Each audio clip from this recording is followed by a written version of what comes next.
Assalamualaikum. Halo, assalamualaikum.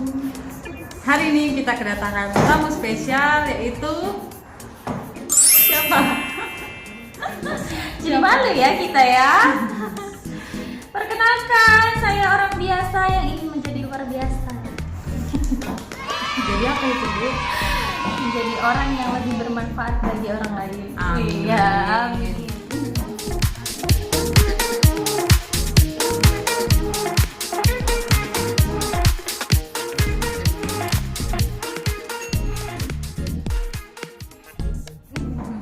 Jadi ini kita kedatangan tamu ya video kali ini, yaitu seorang yang luar biasa. Sekarang profesinya apa? Sekarang bermacam-macam. Bermacam-macam. Apa aja tuh macamnya? Bisa disebut dengan seorang pendidik aja ya. Pendidik aja. Terus? Pendidik baik pendidik SD, SMA, mahasiswa, semua digarap. Oke, mantap. Berarti pendidik ya, tenaga pendidik. Iya, tenaga pendidik. Wah, mantap kali nih ya, bisa dari SD, SMP, SMA, kuliah. Wow. Berarti ini kuliah jurusannya apa ini? Berarti kuliahnya sampai S2 ya? Iya, sebenarnya ya. Mantap. BTW dulu alumni mana? Alumni pesantren kayaknya ya, kalau nggak salah ya. Kalau dibilang pesantren kan jadi malu ya, karena anak pesantren biasanya agak kalem. Nah sekarang kan anak pesantrennya ugal-ugalan. Lah gue juga anak pesantren. Pesantren berapa lama? Sebentar, hanya 6 tahun. Jadi mau sampai berapa tahun? Ada nggak yang sampai bertahun-tahun mengabdi lagi ya kan? Kita selesai tamat langsung keluar. Ingin cepet-cepet keluar. Berarti dari SMP sama SMA ya? Oke, berarti ini teman-teman pengalaman anak pesantrennya udah senior banget nih, karena ada 6 tahun ya.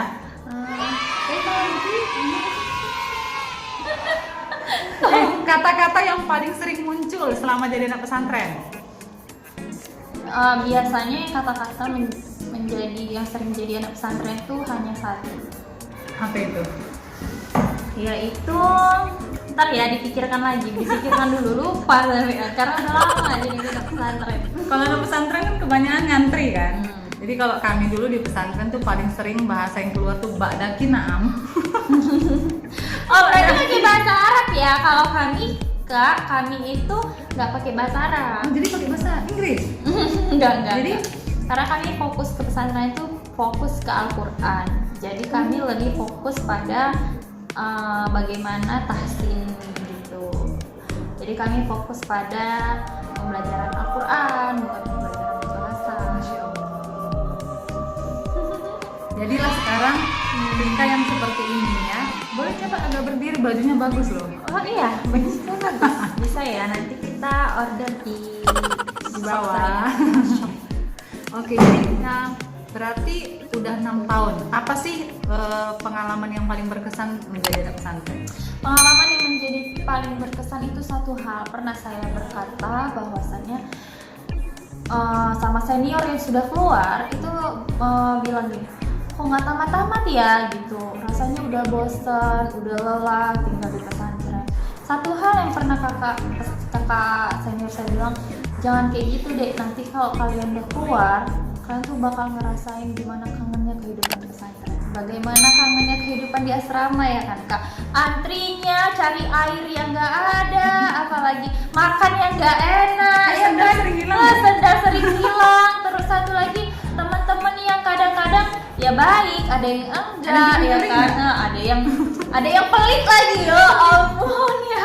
Ada yang pelit lagi ya, banyak sekali semua macam-macamnya. Jadi kita tuh langsung ngomong gini kan.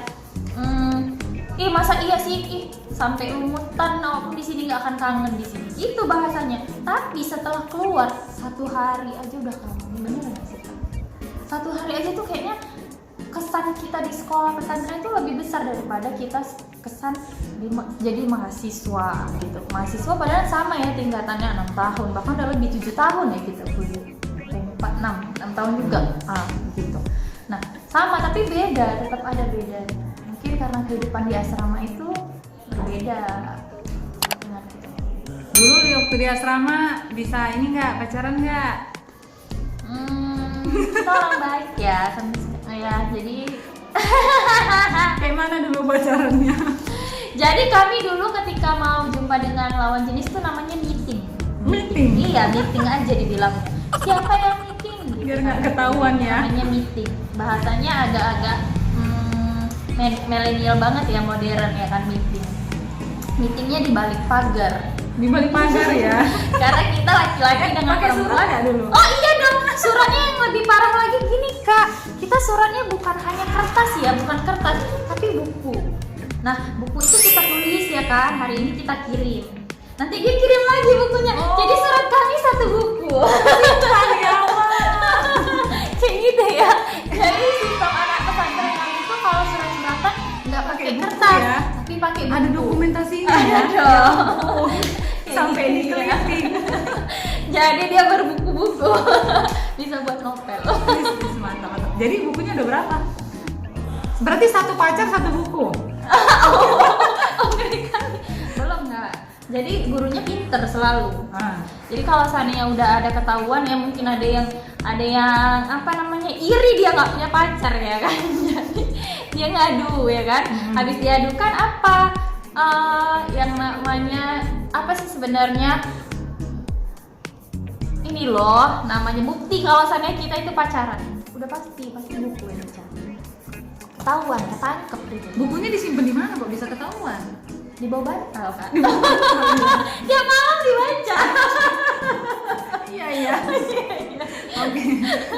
Jadi razia apa yang paling ngeri waktu di pesantren? Yang paling Nah. ditakuti? Yang paling ditakutin itu ya pasti pacaran ya kan pacaran. Terus yang kedua itu bawa handphone pasti ya. handphone ya. Udah ada Zaman dong aku handphone. belum ada. Ya kita anak milenial ya handphone. Terus yang paling ngeri itu ini juga celana pendek. Celana pendek nggak boleh? Nggak boleh walaupun di dalam. Oh, jadi Karena pakai kita apa? tetap aja walaupun kita di dalam kita harus mengikuti adat. Walaupun kita sesama perempuan kita harus beradat dong. Jadi itu dibiasakan tidak memakai pakaian yang Seksi lah. dibilang. seksi lah ya. Ada di dalam asrama ya? Di dalam asrama. Beda dengan itulah tadi bedanya anak asrama tingkatan SD, SMP, SMA dengan anak asrama yang udah kuliah.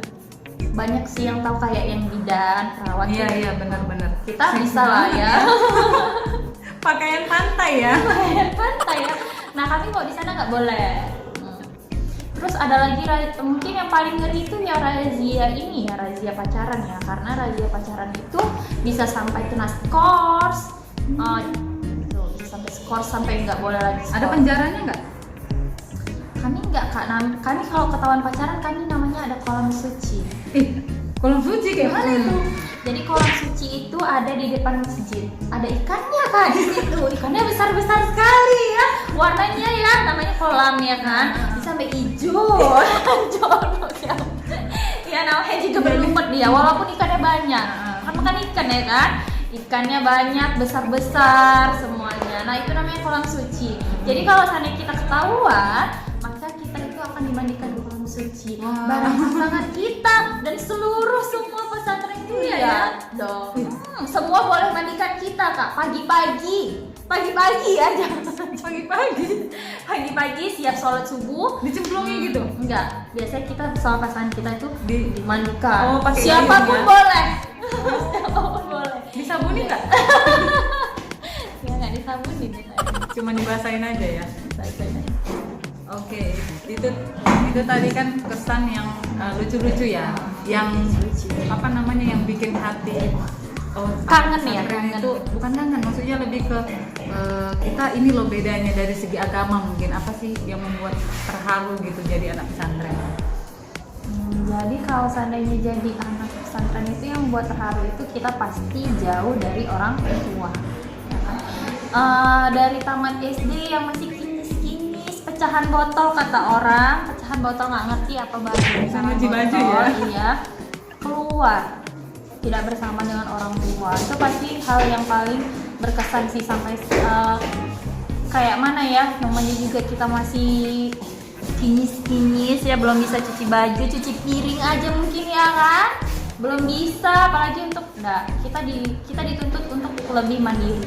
Nah kalau seandainya di pesantren itu kita harus lebih dituntut ya mandiri tadi ya kakak. Terus Mandirinya dari segi apa ini? Nyuci sendiri gitu ya, mandi sendiri. Terus kalau uang gimana, uang jajan? kalau uang kita di sana ya namanya kita nggak bisa ngapa-ngapain di sana ya, kita pun dijual beli juga nggak boleh di sana. Jadi kita di situ tetap dapat dari orang tua. Simpan sendiri per bulan, berarti kan kita di apa ya, dituntut mengelola uang sendiri di usia yang sangat muda. Iya benar. Jadi kita udah jadi ya selain mandiri melakukan apapun sendiri ya, melakukan apapun sendiri tidak dibantu, kita juga dituntut untuk bisa mengelola ekonomi sendiri. Wow, keren. Financial planning untuk keuangan udah oke ya dari SMP ya. Ya kan?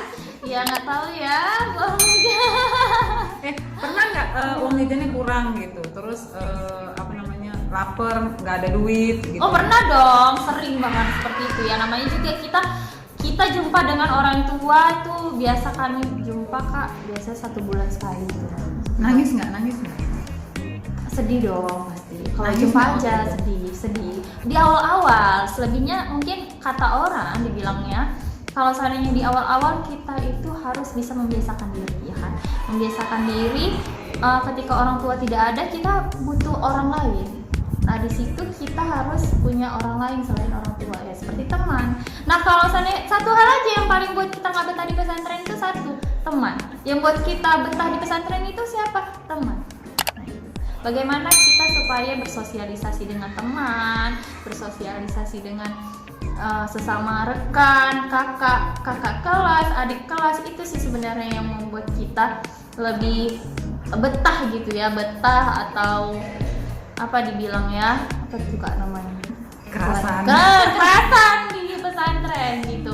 Kalau udah namanya bermasalah sama teman, bermasalah sama kakak kelas, pasti langsung rasanya Sama ma pacar aku juga pengen ya?" pulang. Enggak, kalau sama pacar ya udah hilang satu cari yang lain dong. Kan banyak kan, santrinya dong. banyak kan, jadi banyak pilihan teman-teman. Tapi kok boleh ya pacaran ya? Nggak boleh. Nggak boleh ya.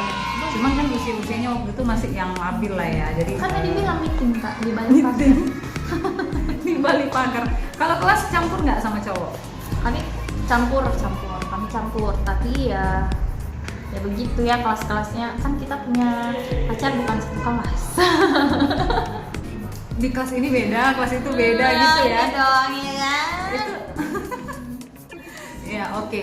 Nah tadi kan udah cerita banyak nih kan tentang kayak mana kehidupan di pesantren. Nah menurut pandangan dari Sis Rika ini kan, terus tadi juga udah bilang kalau anak pesantren tuh kita udah bisa mengelola uang sendiri, apalagi dari SMP loh, umurnya masih 12 tahun ya, 12 sampai 13 tahun ya, kurang lebih segitu udah pegang uang sendiri, sebulan sekali baru ketemu orang tua, uang habis tahan sendiri. Iya benar semuanya.